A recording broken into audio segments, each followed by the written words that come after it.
Good morning, good afternoon, good evening to a few of you. Welcome to today's community briefing. Today is the 8th of February and the shortest month in the year, but this year we get an extra day with leap year, and it's also election year. It's an important year. There's important elections coming up in the primaries, and then also again in November. So we need everybody active, educated, and participating. And folks, if they're not registered, please get them to register. And but the more important thing is those who are registered, getting them to the polls. So yeah, we need to try and get up over 40% would be like phenomenal in our community. Some other communities are hitting up 65%. So we need to get out there and do it. So my name is Gregory Sneed. My company is Lifesaver Financial Services. I help my clients keep more of the money they make. I'm also doing financial literacy training and a personal financial coach, because I firmly believe that when you feel better about your money, you feel better about your life. Now, it's my pleasure to welcome to the virtual stage the African American queen, Black History Queen of our community briefing, Miss Crystal Mitchell. Welcome, everyone. Glad to have you all here. As Greg said, yeah, I am the the Black Power Queen this month. During the month of February, you guys know I'm Black all year round, but during Black History Month, I happen to be blackity black, so I'm a lot more opinionated than I normally am, which is really stretching it, right? So I am the co-director of Recycling Black Dollars, and this platform is powered by Recycling Black Dollars and the Black BBA. And our purpose for this platform is to inform, inspire, motivate, and actually unite us as a people to introduce you to those leaders and stakeholders in our community that are making things happen, that are sitting at tables having conversations that are being had about us. And we want to make sure we know what is happening and that we have a voice. This was an inspiration during the pandemic to make sure we know what's going on at all times when it pertains to us as a people. So we want to thank you for being here. This is our network, not just ours collectively appear, is ours as in the community. And we are so happy to be here. This platform is financially sponsored by Southern California Edison, Wells Fargo Bank, PCR, our latest sponsor, Urban Excellence, and the SoCal Gas and Los Angeles LDC. We are always looking for more donations, and you too can have your name on our back panel there. So thank you guys for joining us. At the end, I'll give you some great events that are coming up for Black History Month. And with that, I want to introduce my team, Ms. Robin Billups, and she's amazing. She's going to tell you who she is momentarily. Mr. Greg Sneed, who is awesome, and he's one of the hosts and moderators. And Mr. Stephen Turner, he's traveling right now, but Stephen is the producer, and he makes all of this stuff happen. He brings all the people to us so that we can have a great show each and every week. We have a phenomenal guest today, and I'm excited to hear from her. And with that, and our regulars, hello, welcome, glad to have you. And back to you, Ms. Robin. Good morning, good day, good afternoon, as Greg would say. It's Robin Billups with the Billups Group. I work with entrepreneurs and entities who are looking for strategic plans towards supply chain inclusion and compliance commitments. I'm excited to be here as usual because we're in this voting season. And as Greg said earlier, we were talking, it's one thing to get registered, it's another thing to show up at the poll. So if you show up, bring somebody with you. You know, this is a critical time for us. And I'm wearing my purple today because this is a 2/8/24 Kobe Bryant. You know, You're talking about a human being who committed himself to excellence till the Lord called him home. So again, one of my heroes, and he's surely led by example. And again, thanks. And I'm going to kick it back over to Greg. All right, that's good. And yes, 2-8. That's right, Kobe. A few Laker fans in the house. Mm-hmm. Yeah, any Clipper fans? Yeah, I think there's a magic is there's a shirt that's out there that's a limited edition with Kobe, and so I'm looking at my nephew is a diehard Kobe fan. All right, all right. So our guest today is Violeta Aguilar-Wyrick, and she is the founder and principal of Xara Public Affairs, a full-service public affairs firm specializing in social impact strategies, community engagement, public policy, governmental, and public affairs. Violeta's philosophy and impetus is to tie her life experience as a Mexican immigrant and as a labor and community organizer working in policy and politics. With over 15 years of experience, Violeta has led successful labor, community outreach, issue-based advocacy, and electoral campaigns. She has launched vital initiatives that are helping to change the landscape by empowering equitable policies and practices, as well as championing sustainable community-led programs which directly help local communities in the cities her clients serve. She has background in public affairs. She's helped in organizing a warrant for president with one of the local unions here, the Cal State Senate, and she has attended the University of Southern California, USC Ross program, master's degree from the University of California, Riverside, and also University of California, Riverside, Women's Studies and Labor Studies. We did not get a chance to find out where she grew up, saying that she was a Mexican immigrant, so I imagine that she did not grow up in California, but we don't know when she got here and where in Mexico she resided, so she'll share that with us momentarily. So, put your hands together, clap your feet too, and welcome to the virtual stage, Violeta Aguilar-Wyrick. Thank you. Thank you so much. Thank you, Robin. Thank you, Greg. Thank you so much, Crystal, and everybody else for giving me the opportunity to come talk today a little bit about not just my work, but the much, much bigger context of where we are today, February 2024, because if you don't know it, we are officially an election. It's get out the vote time, because all of you, if you are registered to vote in the state of California, which we are one of the states that has made it the easiest to be registered to vote, you should already receive your ballot. So please, if you haven't checked your mail this week, go check, but your ballot should be in your mailboxes. So, before we talk a little bit more on the campaign stuff, I'll back up a little bit. So I have a public affairs consulting firm, but my journey into entrepreneurship, my journey into having my own small business and kind of, doing the work that I'm doing was really one out of necessity, but two, not the one that I expected. I moved here to the United States when I was 15 from Mexico. So I grew up in Morelia, Michoacan. So that's my hometown. I finished my middle school over there, and I moved here when I was 15, when I was a sophomore in high school. My family settled in Fontana, so graduated from Fontana High School. That was my very first and that's where my very first introduction into politics and advocacy happened, when I was in high school. So I was very, very fortunate to, even though, being an immigrant and being, in a community where oftentimes does not understand, our immigrant communities, they were tracked, into different, because you just moved here, you don't, you're probably not going to be able to go to college. So unfortunately, that was my experience when I first moved here in school, but I was very fortunate to be able to transcend that and to actually, have mentors that saw something in me and that allowed me the opportunity to go on to school.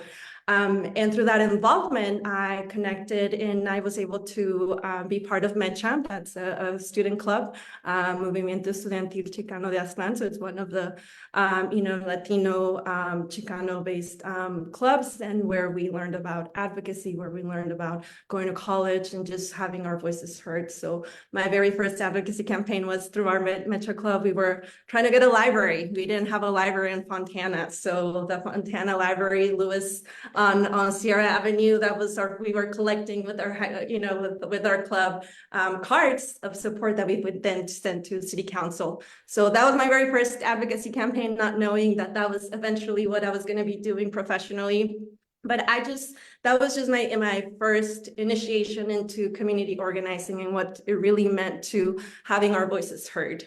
Through that work, I was also connected with a local councilwoman who was running for County Board of Supervisors. So that was my first campaign. So I've been doing campaigns since I was in high school, which now that I need to change my bio because I'm getting close to like having 20 years of experience. I still feel like I'm very young, obviously, but I had, but I love it. I love organizing. I feel now as I've grown into my career and my business and the work that I'm doing, I really do feel that my gift to this world is that I'm a really good organizer. And what an organizer does is we find people's motivation and we move them into action. We give them hope so that they can have, we can help ourselves create and empower our community to have a better future. So after many years, I knew that I wanted to be an organizer. I knew when I was in college, when I went to UC Riverside and the minor in labor studies had just gone online.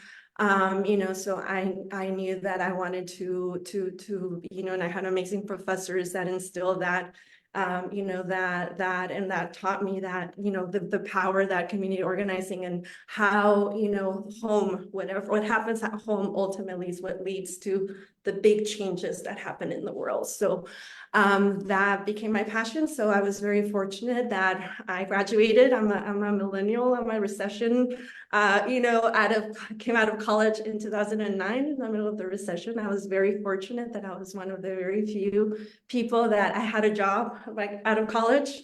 And that was again through making those connections with my professors and asking them, being like, hey, I really want to get involved and I really want to help my community. And I found my first job out of college. I had my first job working with the Service Employees International Union, representing healthcare workers in different hospitals throughout the Inland Empire. And at that time, I thought that I was set for life. I had a job in a union with benefits, with pension, in the middle of the recession. Like I thought, like I was set for life. I had a car allowance. I have an amazing salary. Like I really truly felt like this is it, and I get to do and work with my community. It was wonderful. But I also working in labor, working in politics can also be very challenging. There's a lot of working in healthcare, particularly during that time. And, I came in right when Obama, had just been elected.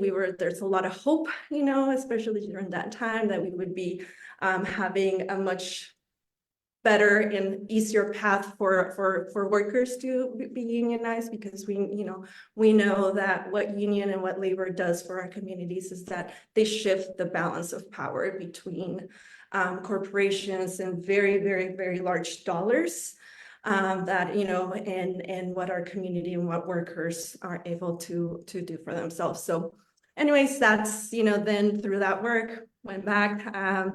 I had the opportunity. They asked me, hey, Violeta, we know that you have some campaign experience from past work that you did. So in 2012, there was a campaign that was a targeted, two campaigns, two races that were targeted seats for labor in Riverside County, which is where I'm based out of.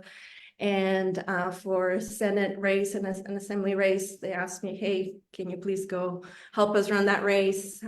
So I did, had some union members and hired a bunch of community members. And we had an amazing field campaign where we mobilized Latinos, regardless of, party preference. It was all about, you have to come out and vote. We were able during that race to successfully flip, those seats they had been red Republican seats for 30 years We switched them to, and they became Democratic seats, which to this day, they are Democratic seats.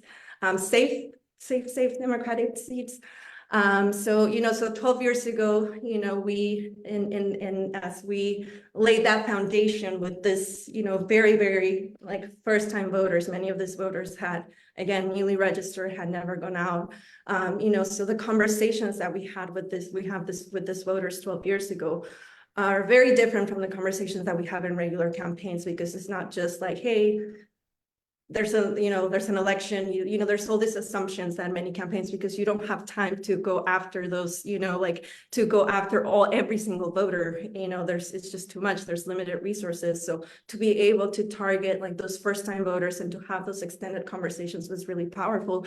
And again, 12 years, now in 2024, we see those areas, those precincts where we targeted those Latinos, that they have become now lifelong voters, and now their kids, sometimes they're starting to vote. So having making those investments, I've seen firsthand how making those investments into our communities can really change the trajectory of our communities. We see the way that it's continue to change the landscape, not just at the state level, but also who our local electeds are, that they're much more representative 12 years later of what our community actually looks like. So that to me is a power. And now obviously went to work for the Senate. So I did some work for the state Senate, where I did a lot of policy work, but now went back to the union.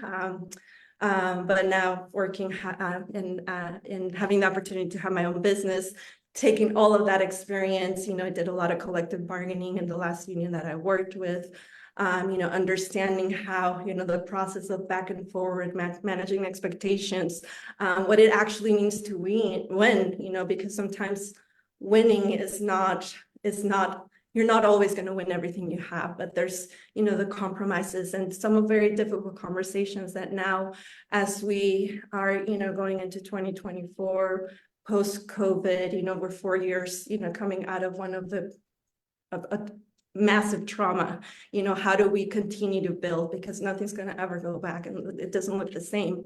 But now how do we continue to position ourselves in our community, and continue to build that power? And that power is encompassing, it's obviously what happens in there's a lot of hard work that happens during the campaign, during the election, and getting to that ballot box and making sure that our communities go out and vote. But then, to be frank, and it's the hardest is actually creating policy.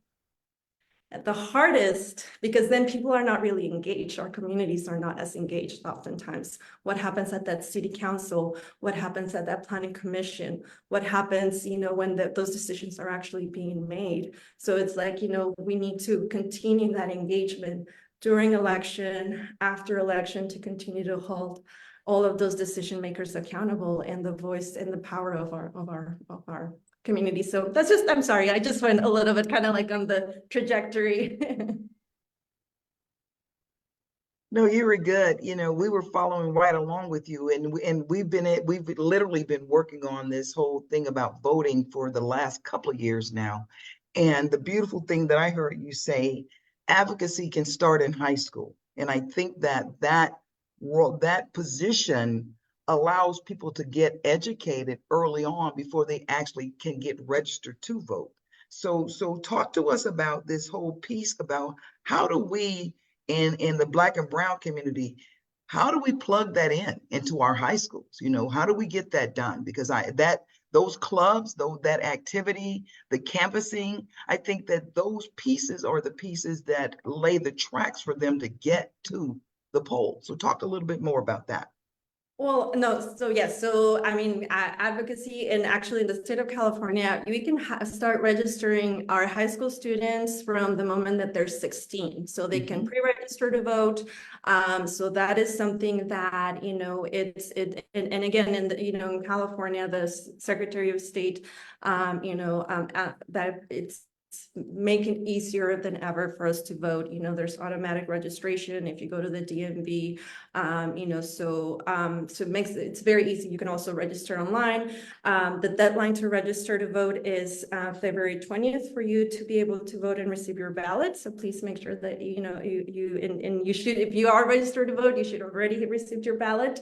And you can vote, I mean, but there's registration up to all the same day. So you can go, there's going to be voting centers throughout LA County. So, but when it comes to students, yes, I mean, it's really from the very beginning, you know, like having, I think the biggest challenge is, and it's like everything, it's not just with high school students, but we see it in just in general. It's apathy, right? How do you motivate? How do you help the youth to understand why it's important? And, you know, and nowadays, actually, you know, like I see it, and, you know, I have a 12-year-old and a 15-year-old son, and, you know, and this generation is actually a lot more involved because they're connected in different ways that we weren't, you know, so, and there's the way that that information gets disseminated, it's a lot more so, and, you know, and even through 2020, what we saw is with the shifting, you know, into virtual meetings, into, you know, this type of venues where you have, you know, people convening and having more conversations.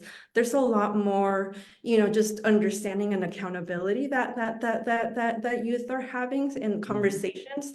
So I think, and part of what I think one of my concerns with this election and with this, you know, and, you know, kind of talking more nationally and, you know, internationally is, you know, the challenges in our two-party system with, you know,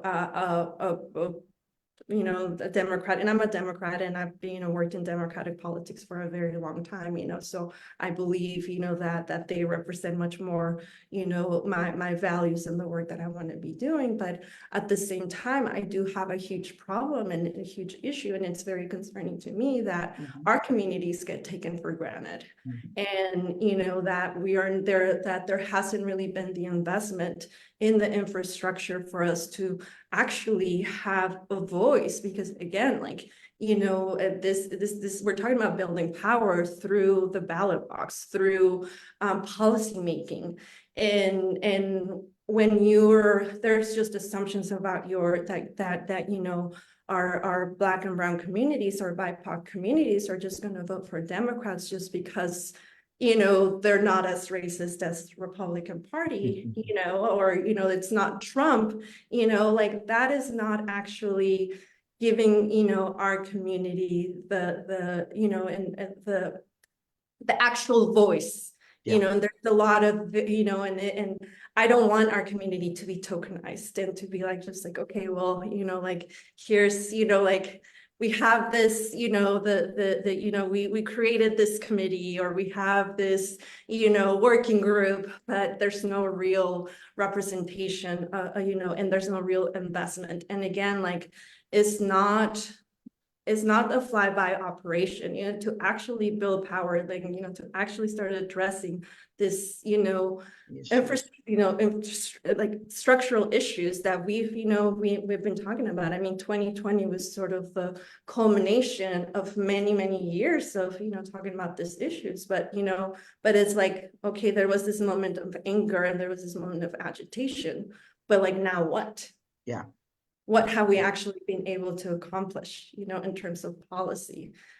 So I think that that's, you know, one of the challenges is that we have to, as a party, as, you know, like the elected officials, the policymakers, the folks that are running, really think, you know, just like at the grassroots levels, at the community level, because at the end of the day, we all want to live in safe communities and communities that's going to allow us the economic opportunities for us to be able to thrive and have happy, you know, healthy environments. We all want that. It doesn't matter, you know, whether you live on the West Side or you live in Calexico, you know, and here in California. So that is, and without actual policies that allow our communities to be involved, it's really hard to get people to actually be motivated. And then that's where you continue this cycle of just not having the best people advocating for our communities. You know, and one of the things you said that you mentioned about, you know, creating policy is the hardest part. But what people don't really get is the fact that attending those meetings, and if you can't be there physically, you know, now that we have the World Wide Web is operating the way it does, people don't have to leave home to be able to participate. And policy drives action, which drives results, right? And so when we talk about people being at the table to help create policy, besides going to the city council meeting, you know, besides going to the planning commission meeting, what are some of the other areas where people can get themselves educated or actively engaged to bring that information back to their families? You know, if we just work within our lanes, within our families to gain this information and bring it back to our families, then it kind of spreads from there. Yeah, no, I mean, there's, great community organizations that are doing amazing work, like, organizations like yours. I was listening to a couple of your past episodes. I know that there's, some, like the Crenshaw Chamber of Commerce are doing some work. So there's, all politics are local, right? So I think that when the more local and the decisions that are going to affect us most on our day-to-day happen at our local level and happen at, so these are conversations that we're having at our churches. These are conversations that are having, with our, some of our community-based organizations. So, and I think that there's a much more higher awareness and understanding and investment, at least here in the state of California, to really have those much more intentional community, conversations. I go back, if you are a union, a union member, your union is a great, resource for you to know. And obviously every union is, most unions are very involved in the political process, and they have this whole process, on how they vet candidates and what are the questions. So, so I think that it's important that, we, to the extent that, we are able to, be involved and, and be part of some of those community groups. And granted, and that's hard, because most of our communities are working, oftentimes, sometimes a couple of jobs, you're, with, if you have small children or, or taking care of, family members. So it's a challenge, and it's one of those things that's part of, the challenge with this work is that campaigns, I try to retire from working campaigns, sharing with working actual campaigns. And what I'm really good at is feel. Like what I love to do is actually those door-to-door conversations, those phone, like those actual conversations, because that is, there's multiple strategies that we do in campaigns to reach voters, from like mail to digital. But to me, like the real kind of like how people become those lifelong voters is when you have those conversations, those one-on-one, and that's how you really mobilize. So you said something earlier. You said that February 20th is the deadline to register. And we want to make sure that we tell the audience that, you still have time to get registered. But I really like what you mentioned about the pre-registration for voters, for young folks who are 16. Tell us a little bit more about that. Yeah, no, so they get, so high school students could get pre-registered to vote. And the moment that they turn 17 and a half, they'll receive their ballot, and they'll be, so there's nothing else that they have to do. So they pre-register at 16 and then they can start voting at 17 years old. Well, it's at 18, but like that's what I thought. Yeah. But that pre-registration the pre-registration actually engages them in the process. And now they're receiving material. Okay, good. Yep, good, exactly. Good. I like that. I like that a lot. Now talk to us, I'm going to open it up for questions in a minute, but the last thing I want you to mention is this current campaign that you're working on that you mentioned to me a couple of weeks ago. Yes, so I had already told all my friends I'm no longer doing campaigns last year. I said I am done with campaigns. And I love it, but it's also a lot of work, especially the work that I do, because just the field stuff. But my dear friend Dejanay Shaw, so she's running for assembly in San Bernardino. She's the only Black woman running in the Inland Empire for the state legislature. So, so she's working really, really hard. We're all working really, really hard because, like I said, election day election started this week with everybody has now having their ballots. And so we actual election is March 5th. So that's when, if you like to go and vote in your polling place or submit your ballot at your polling place March 5th. So from 8 a.m. to 8 p.m. But there's going to be voting centers. There's the laws. There's been a lot of changes in the law and that allow you to make it easier for you to vote. So so Dejanay she's a nurse. She's a nurse, a leader in her union. She's a steel worker. Currently, she's a licensed vocational nurse. Where she's running to serve our community. She has been working very, very hard, throughout her years and her leadership in her union, to advocate for patients, for patient care, for workers. Workplace violence is a very, very huge issue within the healthcare industry. So she has been at the forefront of that.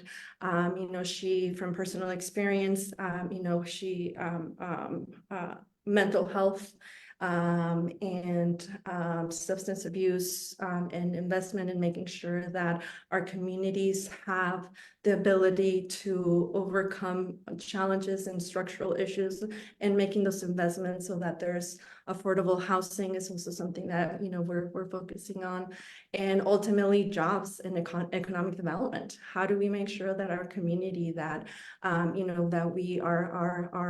communities getting our fair share from the state, that we're making sure that we're working in partnership with industry, that we're working in partnership with all stakeholders. So she's someone that obviously, I believe wholeheartedly is going to be representing us up in Sacramento, and ultimately, going to help us,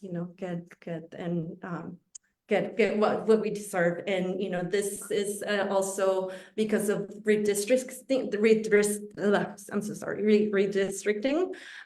There's going to be there's a lot of moving pieces, not just this is an assembly race in San Bernardino County, but all over LA County, all over the state. There's a lot of open seats, as I'm sure you've probably been already getting bombarded, with like ads on TV and on the mailbox. There's city council races that are open. There's assembly, Senate. Obviously, we have the presidential race coming up, which I don't know. It's just, well, we'll see what happens with that. So. Yeah, now we gotta pray. That one we really have to pray on. I have something I want to ask, and then I'm going to turn it over to Crystal, because she probably has some questions too. And then we also have Emma Maxey on. Emma is our voting maiden. She hosts an event. We talked earlier about the fact that she hosts an event at her home to educate people around the issues and what have you. And I think that what people tend to forget is that your vote is your voice. So when you don't participate, then your voice and your vote is given to the opposite side. It literally, when you don't vote, then it goes to the other side. I just wanted to remind folks of that. And the other thing, there's a couple of things that I want to put out there too, that February 20th is the last day to register to vote, but you still can register and go to the polls if it's past February 20th, and the polling people will work that out for you. And then March the 5th, which is a Tuesday as usual. March the 5th is our national, is the national platform, along with our local regional platform as well. You mentioned, when we think about, the voting process, and all of these different race categories that we have across the country, and this is Robin talking. I've often said to my friends who are not African American, and even folks who are biracial, you could check the white box and you can just check the Asian box. You can check the white box and you can check the Hispanic box. When you look at the Latin descent folks, are they what's going on there? Are they checking the white box? Are they checking white and Hispanic? Are they checking, because I'll be very candid with you. One of my biggest angst is the fact that Afro-Latinos and Latinas are not necessarily seen as a part of that community, right? Then you get a person like Sunny Hostin. I was watching Finding Our Roots yesterday. She finds out that she has a lot of Spanish background, even though she says she's Afro-Puerto Rican, And so, when we dig into these roots, the Lord only made one man and one woman. But I wanted to ask you that question around, what has been your experience on what people check when they select their heritage or race, I should say? Oh my gosh, I recently, someone in PR world asked me to, kind of weigh in on, like whether it's Latina, Hispana. So I think, and there's actual TikTok videos that talking about the angst of, of what it is to be, because you don't, I think that's a really, because it really, and I don't know how to answer that question, because to be honest, I know that I still struggle, and everybody that because obviously I don't identify as a white person, but But and the point being, I tell my friends who are biracial, check all the damn boxes. Because you're not half Mexican and half Black. Your mama was a Mexican, your daddy was Black, you Mexican Black. So you check both boxes, because how do you know which half is half, right? When Obama became the president, I'm like, when I was traveling in America and folks were like, well, I'm pissed off at the president. Well, you mad at the African side of him, or you mad at the white side of him? Because his mama was from Kansas, you can't get no more Anglo than that. And so I get it, Violeta, that is a difficult question to ask, because at the end of the day, to me, whatever provides you with the advantage in the position that in the community that you relate to, that's the you check all of them. Check all of them. My grandfather was Irish, so I could check that white box too. Well, actually, all of us could. No, and I think and what you talked about is something I'm involved. We going back to the conversation about what are the organizations. For instance, for me, an organization that's very important is Hope Hispanas, Organized for Political Equality. So that's a statewide organization for Latinas. So there's a leadership institute where we go through basically all of this. In fact, that's how I met my business partner, Vanessa Delgado, who is a developer, and how, excellent. Again, back in 2020, when I first took this class, I never ever thought I would be working, I had just started my consulting firm. I was doing campaigns. I never thought I would be doing the work that I'm doing, and how I met Robin, working with developers. But what this organization does is precisely kind of look at some of this data and looking at some of these issues, and they just did a study, specifically, looking at Latinas and Afro-Latinas, and women, both in the Latino community and the Afro-American community, and mental health, and how we talk about that, and how we're, and how when we look at other healthcare outcomes, for instance, maternal health, those are all, that's also all important data that, and that's where it gets challenging, because, and it's and race is a social construct, how we identify how people perceive us, depending on how you look, may not necessarily reflect, culturally or our backgrounds. But at the end of the day, this data is very important, because going back to what we were mentioning about policy, data drives policy. So if we don't know, the way, and we assume because we're having all Latinos, only check what, you know, you can only be white, or you can be, you know, a Pacific Islander, or, you know, like there's no, you know, then how does our data, you know, and I mean, and Latinos, you know, in the United States, we're not a monolith, you know, there's so much diversity, you know, like Latinos also include a lot of Afro-Latinos from, you know, from the Puerto Rico, you know, in Mexico, there's a lot of African, I mean, I have family members, you know, from Acapulco, and some of our, you know, the communities in Guerrero, and, you know, where I'm from, where, you know, where there's a very, very large influence. So again, well, we just claim you as a sister, okay? Because anybody fighting for these communities, I don't care what color you are. I don't care what your background is. If you are fighting for the voice of the folks who aren't at the table yet, to get some space for them to come to the table, I've claimed you. You know, we bonded over development. And then when you told me what your background was, I'm like, no, we need you on the briefing, and we need you a part of our family, because the resources that you bring to the table are the critical resources that allow us to participate in the unions, in the political process in our communities. So thank you. Crystal, I'm going to turn it over to you. Oh, all righty. So there's a couple of things, especially leading up to this particular election, because we have a very hyper-violent presidential candidate who has desires for revenge once if he is elected. So this is a really extremely serious, because we can't think that it's just political talk for him. It's a reality for him. But I've been listening, and I know for us as Black people, and also for the Hispanic population, that there's a lot of ads that are on television, and interviews that are going on with Black people who they found that are disgruntled with Joe Biden, and therefore feel that former President Trump will be a better candidate. And the same thing, I heard an ad that was very disturbing yesterday, that they were speaking to the Latino community, and one young lady was saying, well, you know, I'm not happy with what Biden has done for the immigration policies, and so I think Trump is going to do a better job. So I know as people, we tend to forget what happened in the past.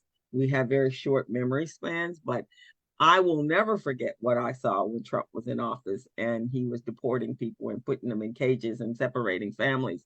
And so I just want to know, how are you guys getting that message out to your people? I know what we're doing, and we have to do it on our side as well, because we get caught up in the drama. And that's what the news media, I almost think the news media is doing it intentionally so that they can get ratings. And so at the bottom line, we're the ones that are in danger, because I believe everything that man says. I don't think that's just political talk like some politicians. Whatever's coming out of his mouth, he has every intention of doing. So how are you guys getting that message out? And I know it's a vast number of ethnicities connected under a banner of Hispanic, and some feel that, some do recognize themselves. The Cubans in Florida recognize themselves as white. And so they feel that it doesn't apply to them. But it's almost like during when Hitler was rising, the Jewish people felt, I am German first. So therefore, whatever is going to happen does not affect me. But that's not what he was thinking. That's not what a very small population, but a very vocal population is feeling about all of us that are from another country, and they don't feel fit in this country. So how are you guys getting your message out for understanding and clarity that we're in danger? Yeah, no, I mean, that's 2016, I remember, like, you know, the day after the election, 2016, and just have, at that time I was working for SEIU, so for a nurses local. So, we had some nurses, and it was like one of those things, like, there's no way that that's going to happen. There's no way. And then it happened. And, kind of like having like that gut punch realization, like, oh my gosh, all of the things that were quiet, like they were not said. He said them out loud, and Mhm. now it's okay. And to see how that, just evolved Mhm. into, you know, 2020 and January 6th. So I think, but and so I agree with you. All of that you're saying is that people forget, and like also people forget, and people lose hope. And when there's people lose hope, there's that apathy. So, what they want, and what the goal of those ads is to, like continue to keep people in that despair and in that apathy, and that there's no alternative, that there's no hope. I think what not just, Latino groups, but I think all campaigns, and it has to be, again, all campaigns, like, I go back to what I was saying, are local, and, and then it trickles up, to up ballot, down ballot, is how do you give people hope?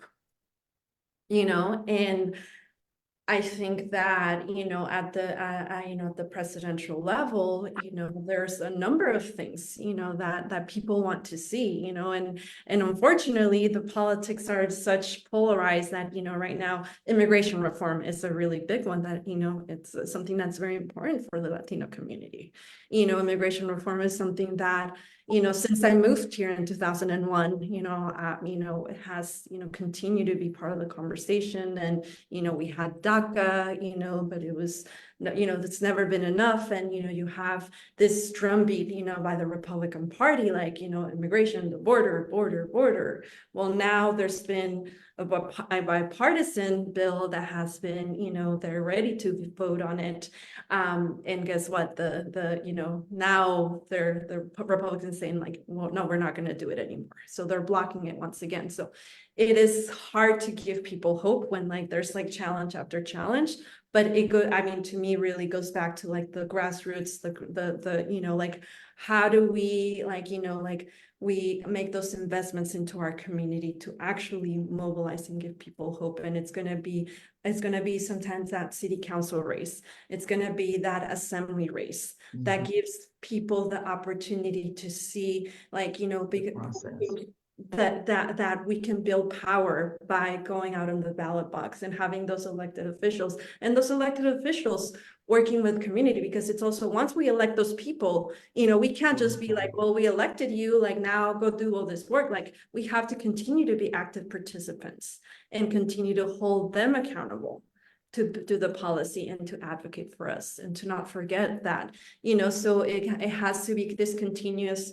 Honestly, to me, it's all about this continuous investment into building those infrastructures in our community. And those aren't going to happen at the national level. They're not going to happen through the Democratic Party. They're not going to happen, like those are really, it's building this community networks that we have. And like Robin said, is like, I have information that I can then pass on to, and not being gatekeepers of that information, because we build power by educating our community. So, and the power of, like, we call it, our contract action team. Like we are one person, but we know 10 people that we can activate. And, there's actual data that when you get to that polling place and you say, like, you know what, I'm going to text 3 people a picture of me, selfie of me with my ballot, and be like, hey, go out and vote.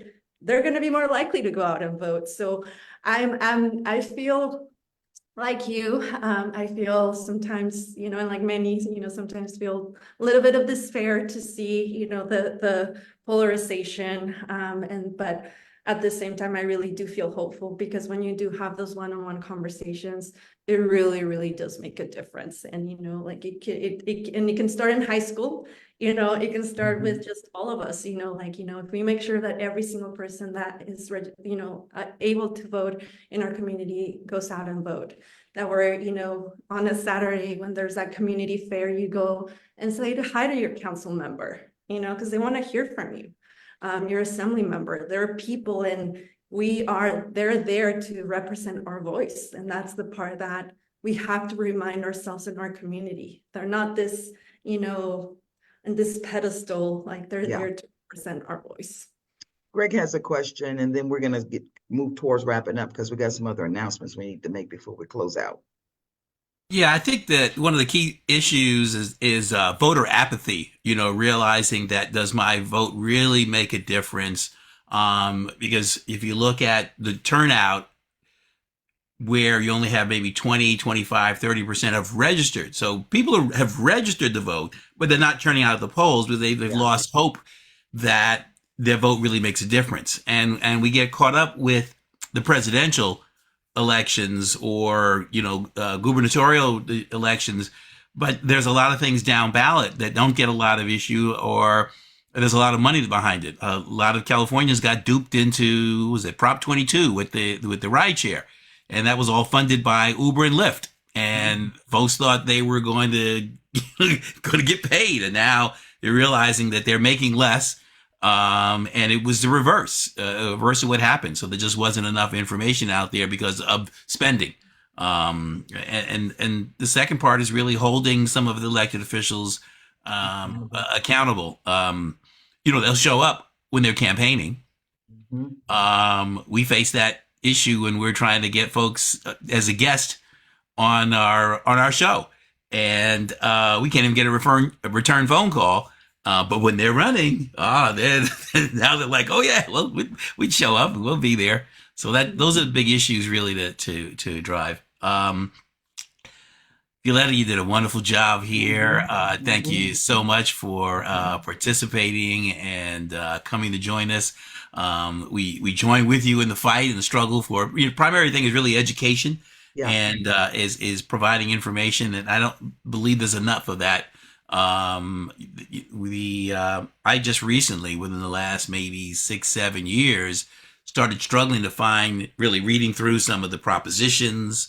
The judges, it was just covering my eyes. I was like, I don't get it. We started with the judges, the judge races, because that's a whole other, but it's our third. It's just as important. It's our third branch of government. Yes. Yeah, yes. Exactly.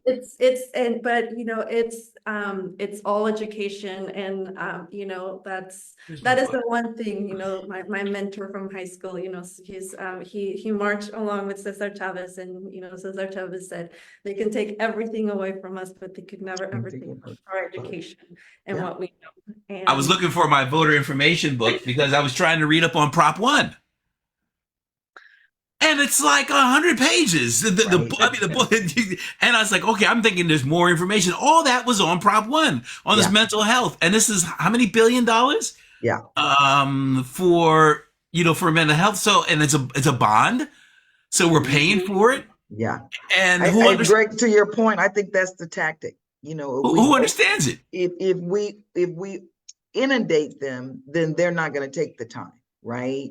So again, that's what we do here at the community briefing. We try to bring folks to the table to help us get some of these answers and be a little bit more informed. And Violeta, I'm going to read the note that Renee put in the chat box. I admire your dedication and passion. Thank you for coming. And we thank you for being a part of our family. And Greg, thank you for those closing comments that you put out there, because again, I think if we kill the silos and start work, like they did in the olden days in the 60s, it wasn't about race, creed, or color. It was about process and policy that was going to move the needle for our communities. Emma, would you like to say something? Because I know you have your event coming up. Yes, thank you very much. I'm going to do my meeting on the 24th of this month. This is Saturday. You must email me because I need to know how many people are coming.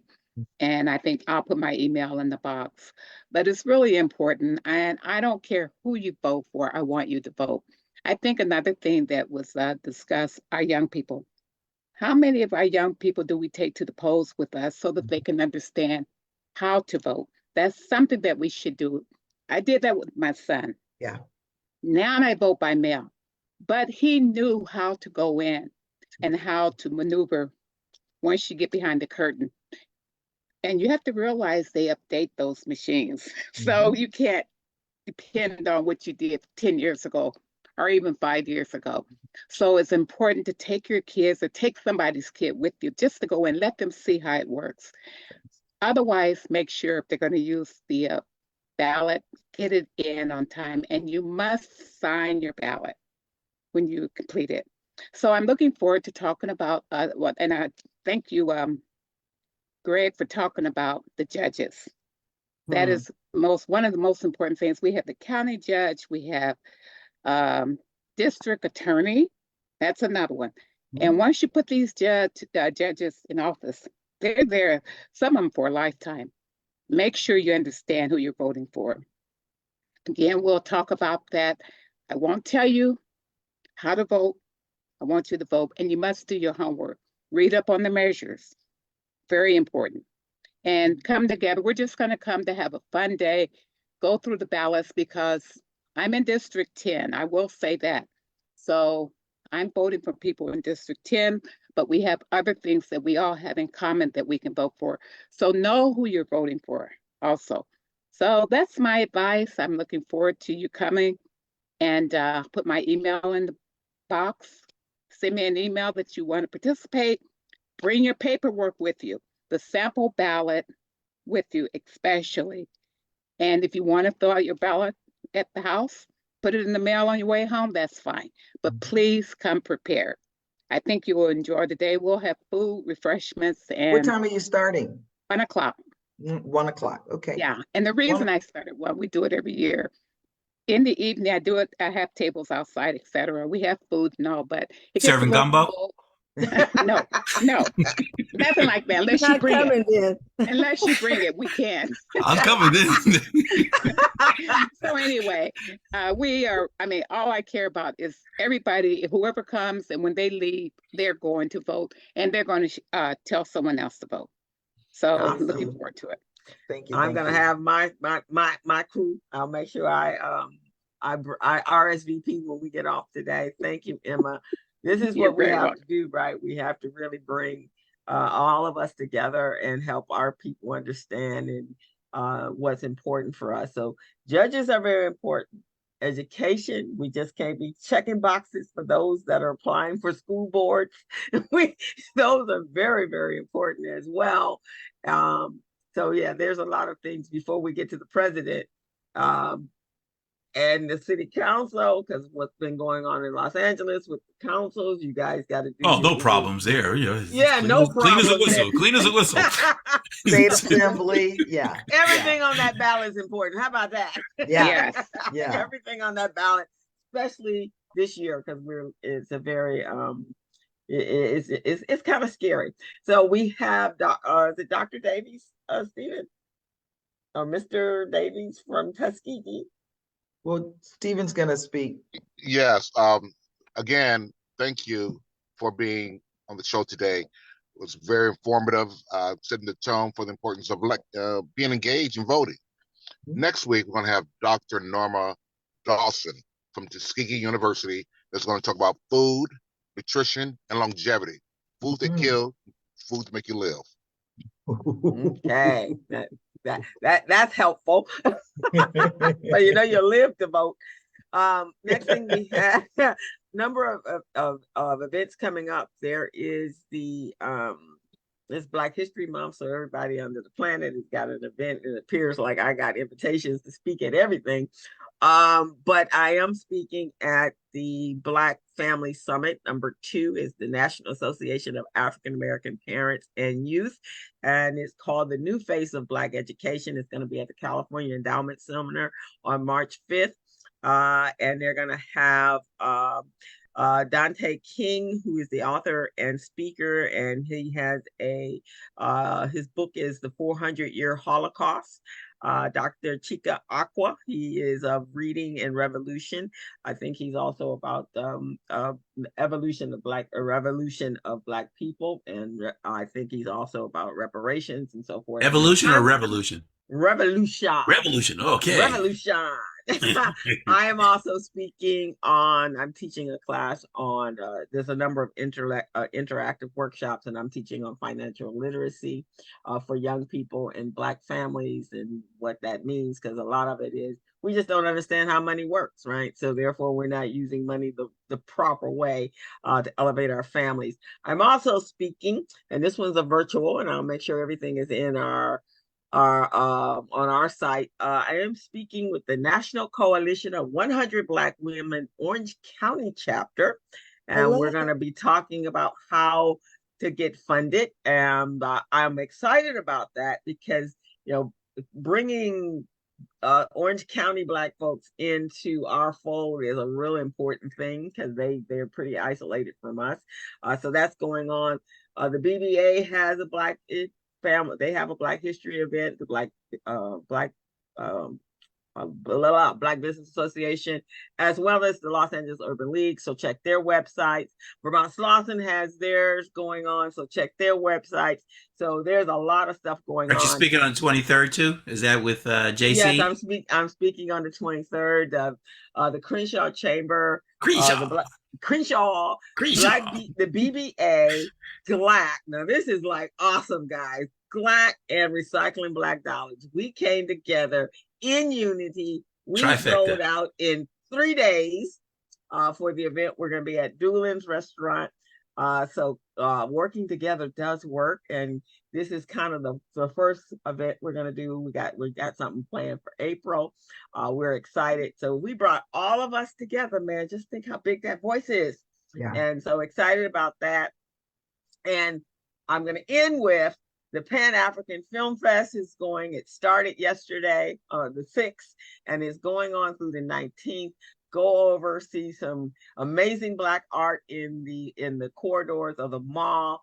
Our Ardina Brooks is actually exhibiting over there, and a number of other Black artists from all over the world. So check that out. And there's some amazing films going on. So check out the list. So go to www.paff.org, which is the Pan-African Film Fest. It should be absolutely incredible. So I went to the opening yesterday, and the movie was called A Story of Hip Hop, and it is hysterical. Parodies of a lot of rap artists, and one of the actors does a parody of Russell Simmons and Jay-Z, and it is amazingly funny. So that is at the festival. Huh? On the 16th? I said it was sold out last On night. the 16th, it's showing again. Okay. Okay, cool. Yeah, so you can't go you can't go yesterday because that was yesterday, but February 16, February 16 it's showing up, but there are a lot of good films this year. And then the 14th, One Love, the story of Bob Marley, opens Friday. Yeah, so you guys, Violeta has added, she wanted to thank us for the invitation, and we wanted to learn more about her candidate, Dejanay, in the San Bernardino. She's running for San Bernardino Assembly seat. And again, what we ask you to do is, keep us informed, stay connected. The resources and the information that you provided today just resonates with our audience and the folks, as you see here on the platform. We're elated to have these alliances, and as Crystal always says and Greg always talks about, if we can create some collaborative relationships and break down these barriers that have been, I don't know where they came from, but they're there. But if we can break down these barriers and support each other, we have a bigger voice and a bigger platform to do that. It's some of those wonderful people. So so let us know how we can be of help. I personally, and this is my opinion, and I have another a business partner, that is, the Black and Hispanic communities came together, we'd be so much more powerful. Our issues are the same. It's really about that caste system. And so we've been pushed down to the bottom, and we're fighting for recognition. So if we all came together, we would really make a change and really show an impact of how valuable our being here in this country is to this country, for many reasons. So let us know. We are partners, so let's make that happen. I'm all about collaboration. I think it really makes a big difference. This platform is a collaboration of those of us that have a voice in this community and really want to get that voice out. So we cannot let our voices be pushed down and quieted. We have to be loud and boisterous. because that's what works in this hyperbolic country that we live in. So thank you so much for being here. Everyone, thank you guys. So sign up for Emma, because you gotta let her know. Greg, you bring in the gumbo? Y'all, y'all don't want my gumbo. I've never made gumbo before, so trust me, y'all don't want my. Well, we'll eat Sorry. whatever Greg has.